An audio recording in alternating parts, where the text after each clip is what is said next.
heard that when they die, they are buried upside down. That's what I mean. Or with heads down? Yeah. To be honest, they don't have to be defending guilty people. The moment he settled the case, and his father said, like, you won't get money. So it's like they intentionally keep some certain cases, they prolong it so that they will can get make some money. interest. Okay, some of those things are unethical. Even the profession has standard that will prevent them from doing so. So if you are the client involved, I think you have every right to. Generally, people see lawyers as only interested in making money. You respect the instructions of the client. You obey his wishes. You guide him on the law to make the decision that you carry it and implement it. Make it legal. You know my name already, so I will know their name. They don't know my name as well. I'm Selassie. What is your name? I'm Ijaya. Ijaya, okay. Eben. And then Alexander. Yeah, so quick question. Do you have some bad perceptions about lawyers in general? Okay, Alexander. so I think lawyers are, corrupt in some way because at times how they deal with certain issues, there are certain issues that the right person is right for whatever he or she is saying, but because they don't have money to back up with whatever they need to do, and they will just take the other money from the opponents and defend them instead. So I think that way they are corrupt. Okay, I mean that's your perception about them. It could be true, it could be false, Sure. or it could be true for certain lawyers and not for some lawyers. Yeah, so all right, okay. How about you, Obed? Is it Obed? Eben. Sorry, yeah. I heard that when they die, they are buried upside down. That's what I mean. Or with heads down. Yeah, something like that. I see. This one is so common. Even before I became a lawyer, I heard a lot about it. In fact, they say if you die, you bury your face down. But we'll talk about that briefly. How about you? Well, I think mine also linked to Alex's one. Okay. Yeah, because generally people see lawyers as only interested in making money. So no matter what the case is, whether it's right or wrong, you just have to go with the one. they are psychophant. That's the word I want to use. That's a very unkind one. Okay, but you know what? I think, well, these things we are saying now, the bad ones are there, not only in the legal profession. I think in every other field, once a human institution, have people who are actually corrupt, very, very corrupt. You'll be amazed at how corrupt public institutions are in general. Maybe you go to the Lands Commission, you go to the courts, the officials there are very corrupt. They have been employed to do the job. But if you bring that job for them to do, they will take money, they will charge you for it privately before they do the same job for you. And they will take salary at the end of the month also. I mean, that's also corruption. People are very corrupt. Sometimes lawyers tend to charge their clients for their work. And if people are not willing to pay, they are not motivated to do the work. People will say that, I mean, they are doing it because of the money. So I'm not quite surprised when you say that, I mean, some lawyers are very corrupt or appear very corrupt. Indeed, some lawyers are corrupt. Indeed, most lawyers are not that corrupt as we think. Okay, so it may be a very widespread perception, but it's not always true, right? You talked about the fact you have something to say. He said most lawyers are not that corrupt. So If all of us here, we have some element of corruption, but it's not corruption having to do with money. Maybe yours is some sort of immoral corruption, small lies or something. So I mean, lawyers may also have some of those weaknesses. Okay, but there are good lawyers and there are also bad lawyers. That cut across every human professional institution. Medical doctors also there. You see some of them with bad reputations about them, sleeping with their patients, doing all kinds of things. So I mean, that's also a very bad one. But I think the good doctors are also there. The same way, bank official. Which profession do you belong to? Who do you belong to? Profession. CID. CID is what?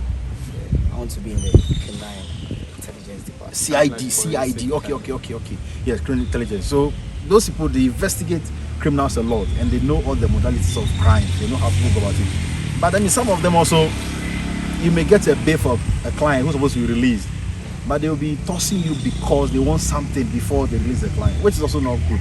Yes, I was even about to ask you. A friend of mine was saying his father was a lawyer, but then it goes to a point he has to, retire, and then he wanted his son to replace him. But then, the first time that his son came, the first issue that was there already, that his father was handling the case that was there. The moment he settled the case, and his father said, like, you won't get money.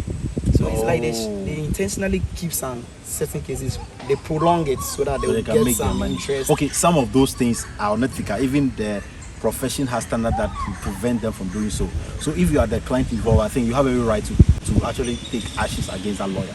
Okay, so unethical. You respect the instructions of the client. You obey his wishes.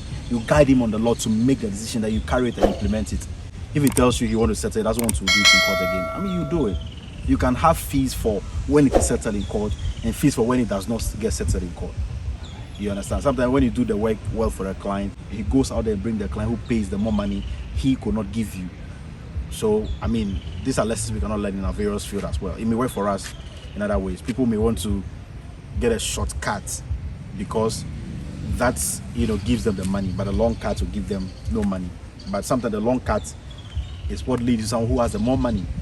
On your way to doing it the long way, you find people on the way who would give you the money you desire.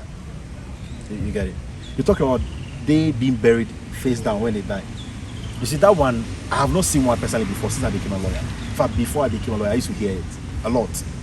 I have not seen anyone done like that. They may deliberately say they're going to bury you and they put you face down. But even if they do it, I'm just concerned as a Christian, right? I'm concerned. Does it really matter how you get buried after you are dead? Once you are dead, you are actually dead. Yeah. It doesn't even matter. Imagine I get drawn in the sea. You can't even find a body to bury me. Or they bent me. I mean, sometimes the mode of burial might not matter. But if it's been done because of some spiritual implication or some occult group practices, I mean, people might talk about it. But I don't think it's something that is very real like that. But I mean, they exist. I know certain bankers, young people who are in occult and their practice demand they do certain things, they do it. And people who are not lawyers. So basically, it's not a norm. That's how. No, it's not a norm. It's just a personal thing. It's not something that is very common. But I guess it used to be there at some point in time. I think so. That's how come people carry them like that. I mean, it will not be talked about if it's not truly there in some cases. So, Quick one. Yeah. Ask. Let's say recently there was this African guy that they say he was a fake lawyer and he has won a lot of cases. Yes. Ethiopia. Yeah. So how is that possible? Like people are dead and they will be able to defending win cases and yeah. win them too. And when they take him to the high court, he won the Also won case. that case, yeah. So is it that some people are naturally very smart. Okay. They are very smart, and when they observe how lawyers do their case for some time, they can pick it. They can come to the courtroom many times just to observe how lawyers do their cases, and they learn it, and they go and start doing some research already. They buy the same books, read it, and begin to do it. And the clients, once the person says he's a lawyer and he dressed like he speaks like one, you will also trust him. But sometimes, one day we'll get to know. You don't have a license. You should have a license, certificate to that effect. So I mean, you always get to catch them. Thank you for sharing your thoughts with me. I appreciate it. Alexander, Vanessa, and then Ajael. Hey, your name is very strong, bro. Yeah. Thank you. Nice day. All right. So my name is Godwin. May I know your name again? Abdul Aziz. Okay. So Abdul, we're asking a very simple question everyone receives, and the question is, do you think that lawyers should defend people who they know are guilty? I have two answers. Okay. Yes and no. Yes and no. Hey, the guy is a lawyer. Okay, why yes and why yes, no? they have to provide for the family. They have to bring food to the table. Okay. And they know, to be honest, they don't have to be defending guilty people. Okay. Yeah, because guilty people are guilty. Okay. That's interesting. I don't know, we are all guilty of some things. Yes. But it depends on what you are guilty of. Yes. Okay. I mean, that's an honest answer. I don't have anything to say about it. I mean, thank you. Wonderful. All right. All the best.